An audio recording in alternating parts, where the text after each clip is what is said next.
I'm Amy, and I'm a children's occupational therapist. I'm Sophie, and I'm a children's physiotherapist. I'm Kerryanne, and I'm a children's speech and language therapist. I'm Laura, and I'm a children's occupational therapist. Okay, you were telling us about your career. Yeah, so I ended up in finance, working in pensions, and I did that for quite a few years, but I didn't enjoy it, and was thinking about I wanted to work with children. So I got a job at a special school working as a teaching assistant. Loved working with the children, and a friend of the family was an occupational therapist.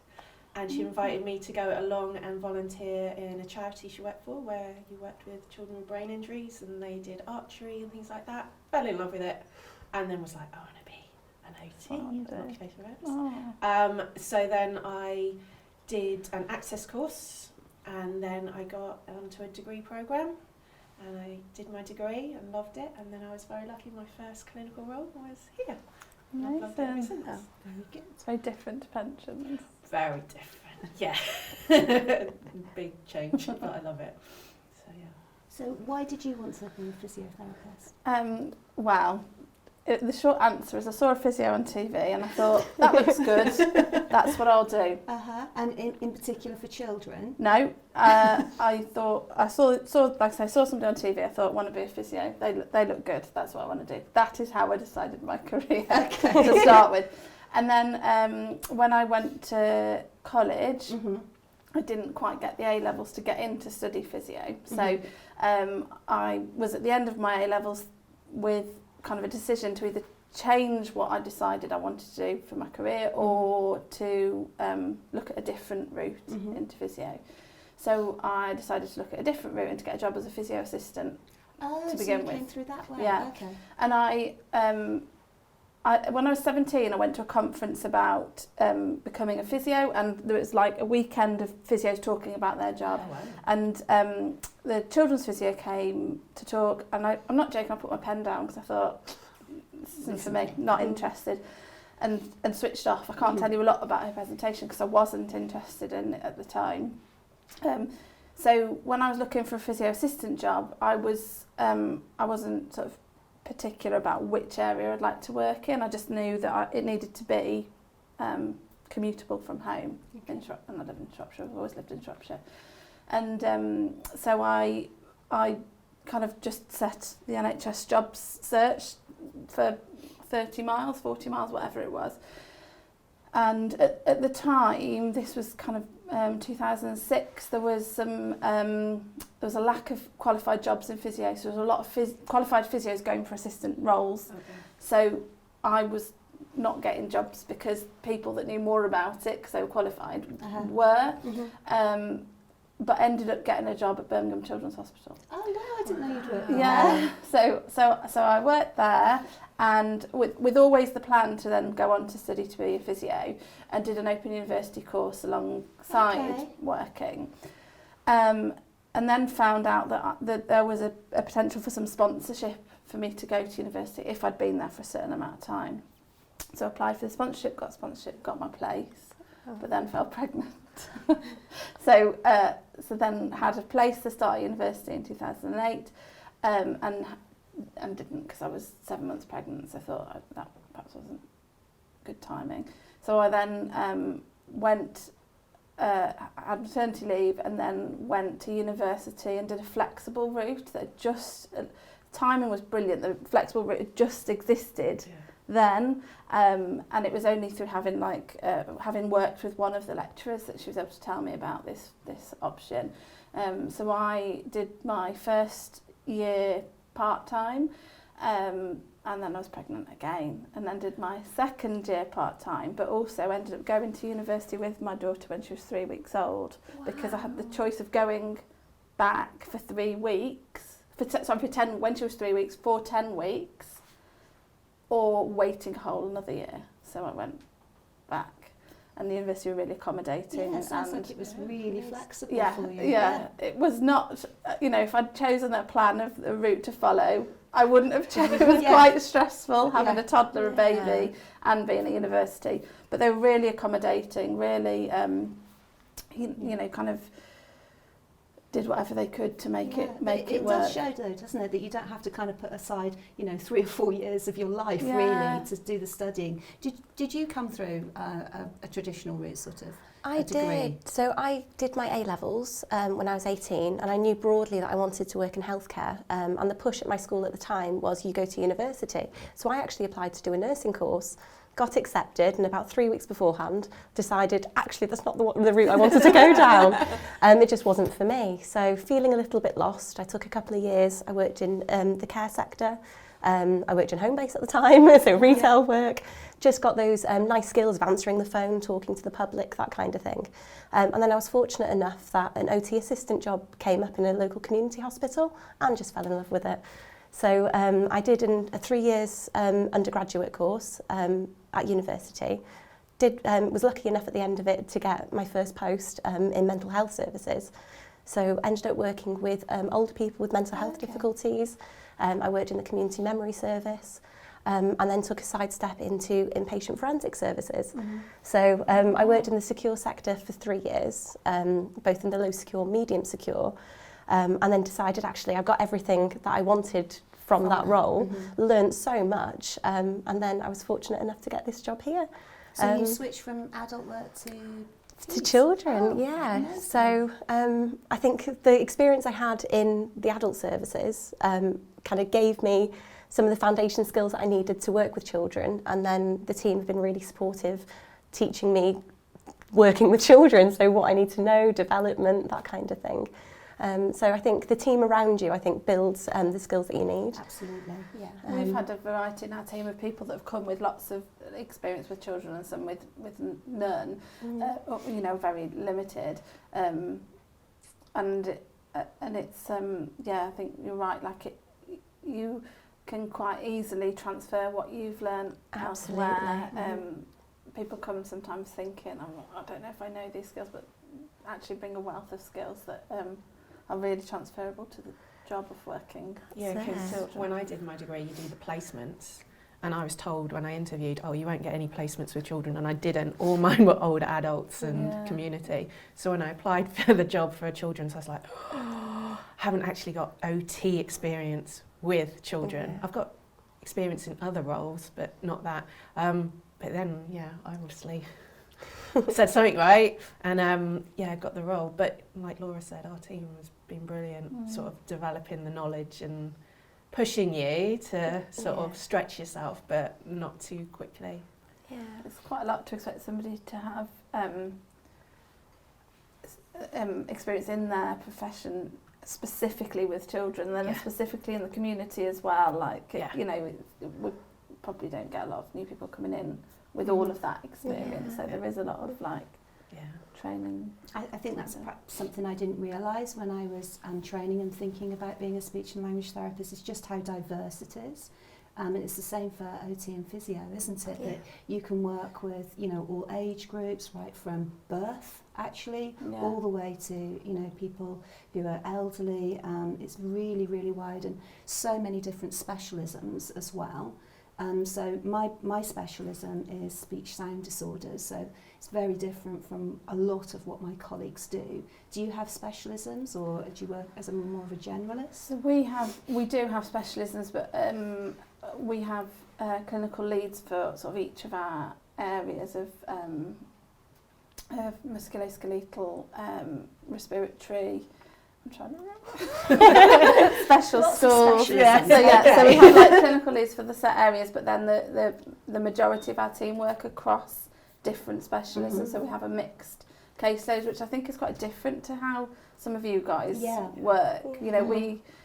We could, all of our referrals, there's many of us that could see all of those children. Do you know what I mean? We might not from a geographical point of view, but from a what they're presenting with. Most of us will be able to see them, apart from respiratory, which is a little bit more special. We work quite differently. So me and Amy work in the same occupational therapy team, but I work in the early years team. So I see children up to the age of 5 or school age who have difficulties with their activities of daily living. So it could be little ones who need support with dressing skills. They've never learned these before because they're little.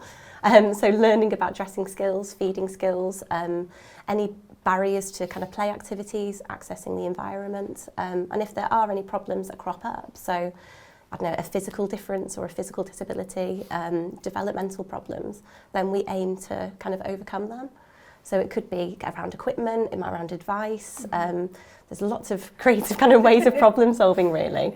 But I love my job. I love working with all those little ones. What do you like best? Is it that they're little children? Is that what you enjoy? Yeah, I love seeing people at the beginning of their journey. So, little ones who might not, even know they've got a health problem, or might not even know they might be slightly different from their peers, because children just get on with it, don't they? They accept the world as it is. And I love that about them, So a lot of my... Actually, I work with preschool children as well. And you never have a dull day with that age group, even if you've got what looks like on paper a similar day to you've had before. It generally doesn't pan out. Absolutely. It's always new, always different. So I think that's probably and has always been the best thing about the job. But also more now I find working with parents to support their children at home. That is really, really nice now, really special to be able to do that, to get to the end of therapy with a family and they say, well, thank you very much for all your help. And now I say to them, well, actually, you did all the work. Yeah. I helped you along the way. It's you that's done this. And that's really great. You bring something to a family that mightn't have been there previously. So that's lovely. I think that's one of the differences working with children, isn't it? That we are not just working with... In some services, you're working with the patient and the patient only. That's the only person you speak to. That's the only person you have interactions with. But in children's services, we work with the children, with their parents, sometimes grandparents, sometimes siblings, their schools, lots of the team around them, and each other as well. Like we can often work, as professionals, work together, which is. In my team, we work with the children, families, carers, and the schools a lot. Yeah. So my team's the mainstream team. There's two other teams, the learning disability and physical disability. Oh, I had to think. But in the mainstream team, we're working from sort of 5-year-olds just starting school up until could be college. But it's looking at functional difficulties mainly that they've got. But it's really nice when you help a child understand that actually they might be struggling with handwriting or something like that, and it might be because they have a developmental disorder, and sort of explaining that there's a reason why they're struggling and provide, with them, working out strategies with them and their parents, but also seeing their parents understand that, they can't do that the same way as me because of it just seeing that acknowledgement. A lot of the time they go away and they feel so much more confident, because that's the thing with a lot of the children we see, their confidence is really knocked and they don't understand why they're struggling, and school don't understand. They've tried some strategies but they're just not quite right. So when you go in and you sort of suggest a few things and work with them and they achieve what they want, it's great. It's really rewarding, isn't it? Yeah, really able to and you can go into a situation and see being presented with a problem, and you can see a solution to it, or with alongside. I'm thinking of examples of going to a school and seeing an issue about access. That this is where us and OTs all work together quite a lot. And you guys are thinking of thinking of the environment. We're looking and thinking of the child and what they can do. We put it together to then solve a problem that makes a difference for other people. The joint working is useful, because I think sometimes, you might work solely on your own, it might be something fairly straightforward that you've got the expertise to deal with. But like Sophie says, it's really good to walk in with another person, or maybe take part in a wider group assessment. So, speech and language therapy physios, sometimes the doctors, ed psychs, it's quite nice. Everyone has got a different angle to work from. So I think even every day you're learning maybe what everybody else is doing. That MDT working is useful for me. Vital. And also working across different settings as well. So, it might be clinically based, spend a lot of times in these sorts of buildings doing clinical work, but we also go out to schools, nurseries, all of those sorts of things, people's homes. Do you do a lot of home visiting, that sort of thing? I don't do much home visiting. It's mainly schools and the children and families coming into clinic. We do. We probably see lots of different children at home, so often the very young ones or children with very severe disability, we will see them or see them at home. We might we often have children where we will see them at clinic, at school and at home, so we'll see them in all of their different environments to give advice or to offer treatment. And we do, one of the things that I love about being in this role and being in the community is that flexibility to clinically reason where we're going to see the children, so we're seeing them at the right place for them at that point in time. So sometimes you think, you know, it needs to be in clinic because you need to control the environment, or you know, or what you've got in the environment is what you need. And sometimes you think, I want to see them at home. We look at things like children in their beds and how they're supported in sleeping, so that kind of thing can only be done there, you know, only be done at home. So yeah, and we will also, I don't know about you guys, but our role will extend to sort of supporting children at other appointments. So for example, if they go to wheelchair services, we'll attend that with them if parents request us to, if we think it's right, to help kind of jointly work with them and give advice about on the children's position and that kind of thing. Although I don't tend to go into homes, what we are doing is videoing children at home, so we get the parents to do videos for us at home, and then those videos get sent to us and we do the speech analysis on it. So that's a really, you know, nice child-centred way to work, that, you know, they're able to be nice and relaxed at home, get a good speech sample, all of that sort of thing. So yeah, it's just a, you know, myriad of different ways to work, really, you know, whether you're doing it remotely or, you know, perhaps you might be working on Teams or something like that. Lots of meetings that way these days as well. So yeah, lots of different ways to work, lots of variety to do. So is anybody thinking of moving on in their careers or doing something new? I'm very happy with it. I mean, across my career, I've worked in quite a lot of teams, and I have to say that this team's been the most supportive. Not only sort of supervision, but training and everything. And, you know, even when I'm the only OT in the office, if there's a physio or speech and language, I'll be like, I'm not quite sure how this works. You know, someone's always really supportive. So I'm hoping to, and my boss is here, hoping that I'll just progress. I'd quite like to sort of go, I'm a band 5 at the moment, so I'm sort of working on gathering, you know, my evidence, so that when a band 6 role comes up, I can go for that. But I'm hoping to also work in the other teams as well, because mine is quite specialist, Laura's team's quite specialist, so getting experience in those teams as well would be really good. But yeah, I'm hoping, my plan is to stay. It's nice to have that flexibility, isn't it? Yeah. So even though we work in the same team, overarching team, you know, we all have a little pockets of where you'll find us where we work. Yeah. So it's nice to have that flexibility of maybe shadowing each other or even stepping in each other's roles maybe. So rather than a career change, it might just be learning a little bit more information about other ways of working and other children or young people. Yeah. How about yourself? Because you've been here a while. I've been here for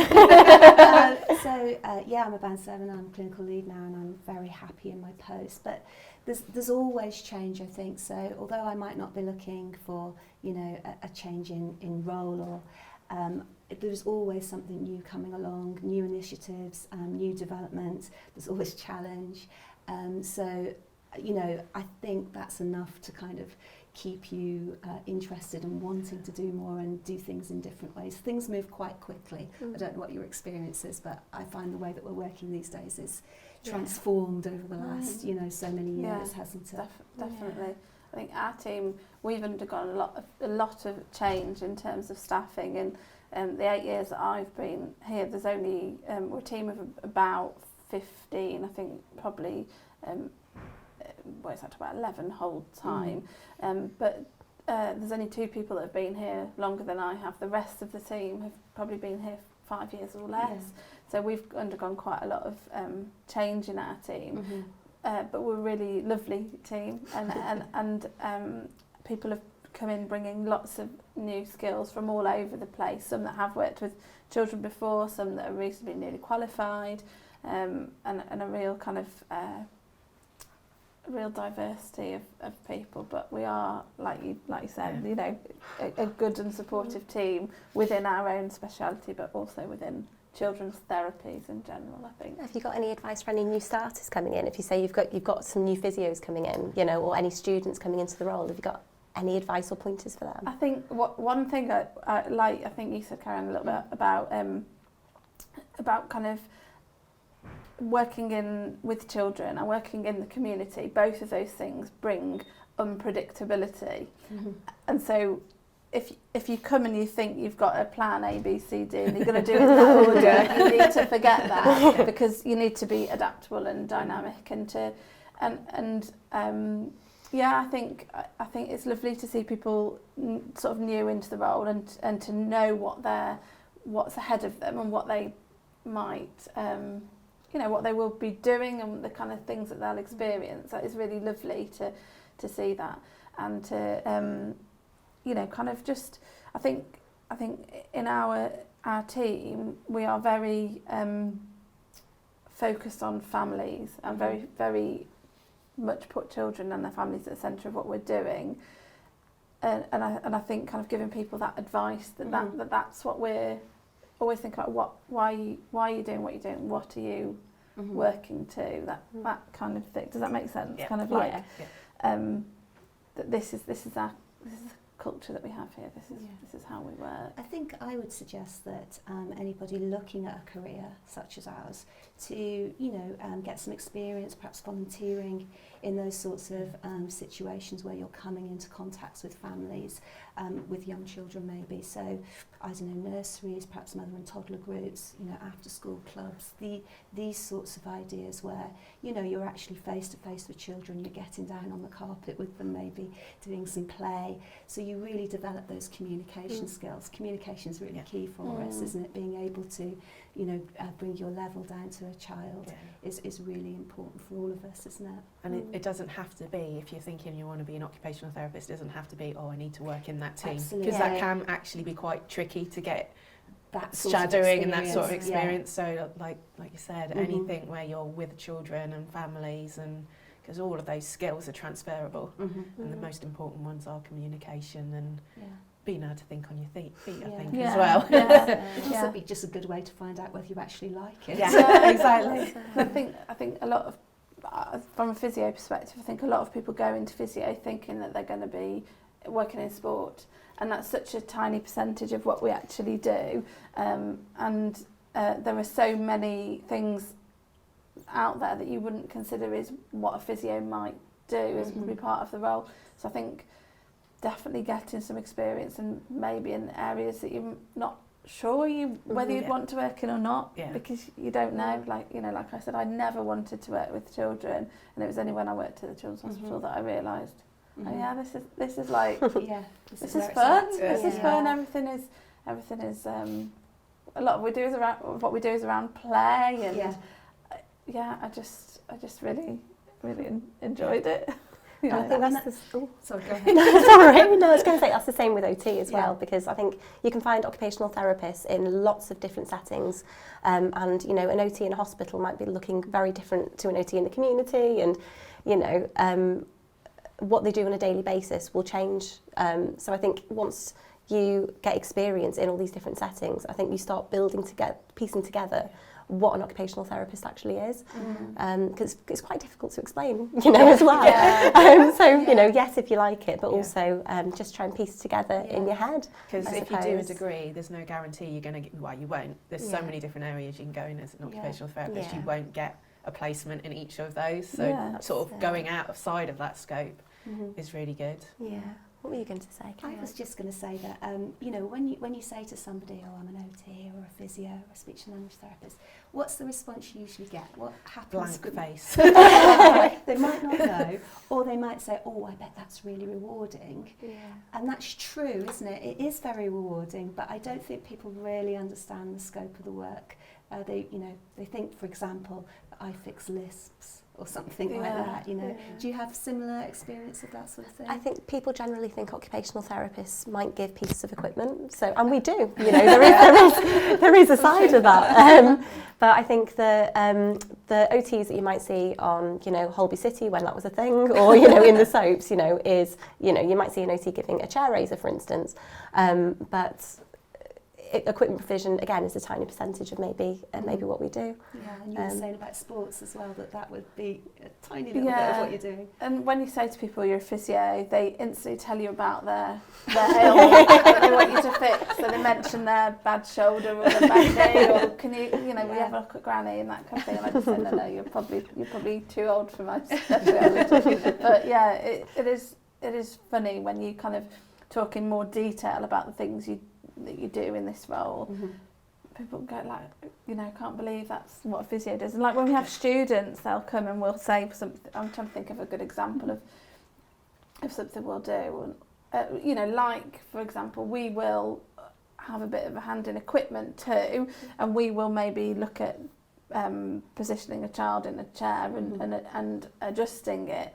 And so when students find out that we often have a set of Allen keys in our bag, they're kind of like, this is not what I was expecting. So there are very, very many things that we do that the general public wouldn't think of as physio. But yeah, mostly when people hear you're physio, they want you to offer some free advice on their problem. That's true. Yeah. So what did you do before you came here, Amy? So after I finished my occupational therapy degree, I actually did some work in research. There was a research project, and I was planning to look at how pupil referral units, how many children that attend them have undiagnosed and diagnosed neurodevelopmental disorders. So I was working on that project. Unfortunately, COVID hit. Of course. So that impacted it, so I didn't complete it. But yeah, so I've got that element of, I did a lot of training on how to read articles, how to search them and find them, which is actually quite useful in the role. So when someone sort of says, do you know of any new interventions or treatment sessions for working with children with developmental coordination disorder, they generally will ask me, can you do a search? So that's really good, because obviously we've got to continually professionally develop our skills, so actually that's quite a handy skill to have. It's perhaps something people don't realise, that perhaps they think you just qualify and you go and do the job. But actually there's a lot of research involved, isn't there, in our professions, and keeping up to date and making sure your practice is evidence-based and all of these things. So absolutely, there's a lot to do around research, isn't there? Well, and we've started up a research group now as well, so that would be good. We'll discuss topics. And it's good to share the learning, isn't it? Because I think, because you've got all of that skill base, that's why we'll come to you and say, Amy, can you do this for us? But it's nice to share that learning as well, because whether you've been qualified for a year or 10 years, you need to keep sharp and on what's coming through the papers, through the research. And then someone will come across an article and then it'll be like, I didn't know there was this new technique, or does anyone else think about it? Or so it's really good. But I always like it when we have students, because I'll then pick their brains, because there'll be new occupational therapy models of practice and things that we haven't heard of, and we quiz them on that. So it's quite nice when we have students. Yeah, and it's nice to have that mix of people that are new with all the research and the people that have been here for ages with all the experience too, and to be able to use both of those things together is because you can read an article and it can sound amazing, but actually practically you need the people with the experience to sort of say that will work, that won't work. But hopefully we can do some more research and develop our pathways, which will be good. How much supervision do you get? So we have quite a set supervision structure. So in our team we have we all have a direct line manager. We have regular supervisions with our line manager, and in those supervisions we talk about an array of things. So we'll talk about, there's a real focus on our well-being. So it is quite an informal conversation, and it is about how are you, what's going on for you at work and in life, and on all of that. We will talk about anything on our caseloads, so any of the children that we're seeing, anything that we want to have any support with, or anything that we want to talk about is going well and positive, and anything that we want to share, that kind of thing. and it's an opportunity to raise any concerns about anything too that then would get passed on if need be.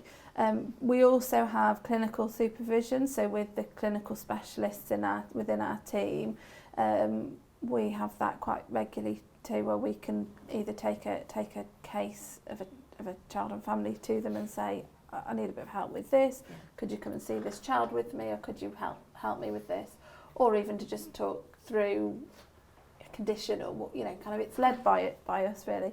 And we also have regular, and I know you all do, safeguarding supervision. We have as a multidisciplinary team, so we can share cases and share practice and that kind of thing. So for us, additional to that, so the one-to-one stuff, and also being able to go to a clinical lead for something, a particular case, we also do group supervision. Do you have this idea too, where colleagues get together and talk about all sorts of things, maybe individual cases, it might be projects that are going on within the team, so it's just a point of contact, and we'd probably be doing that every 8 weeks, something like that.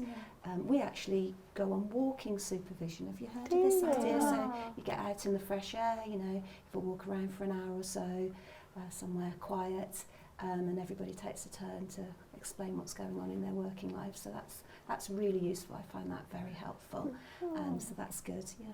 Did you have any support when you qualified as a Band 5? Because I think I had a preceptorship, so... Yeah, so there was the preceptorship, which sort of has various things to sort of aim at completing. So it can be training on different assessments, standardised assessments that we do within my team, intervention planning, covers basically everything, including sort of the clerical side of things.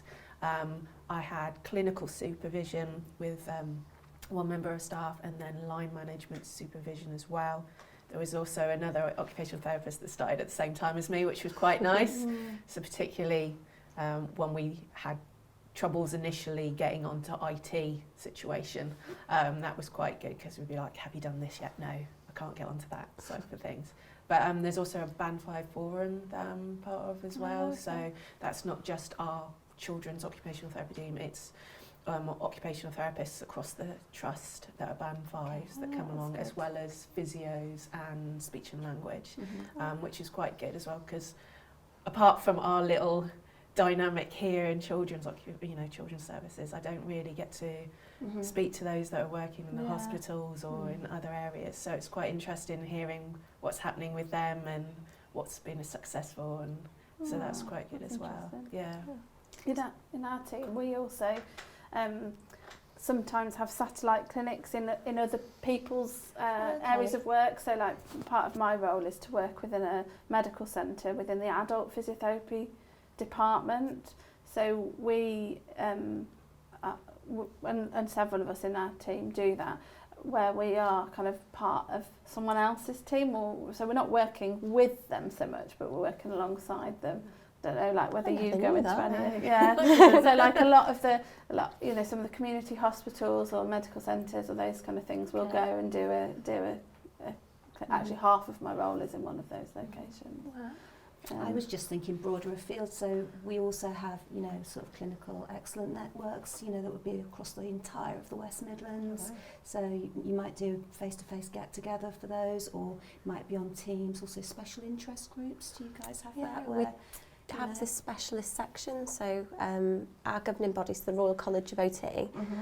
There's lots of different specialist sections within that, so I'm a member of the children, young people and families section. I'll share that right. So within that, there's the opportunity to kind of go on online forums or to attend different training, or you get journals through maybe every quarter. So again, keeping up to date, but there's an opportunity to branch out with people working in areas that might be an interest, but haven't got that shadowing opportunity. So that's what we have. And also one of the clinical leads in, not my team, but one of the other occupational therapy teams, he's also supervising an OT from a different setting. So she came and shadowed myself and a colleague, and that was really interesting, because she's working within a hospital acute setting and sort of picking up what she's doing in the differences, and hopefully I'm going to be shadowing her at some point. So, but that's really nice, sort of having that link as well. Yeah.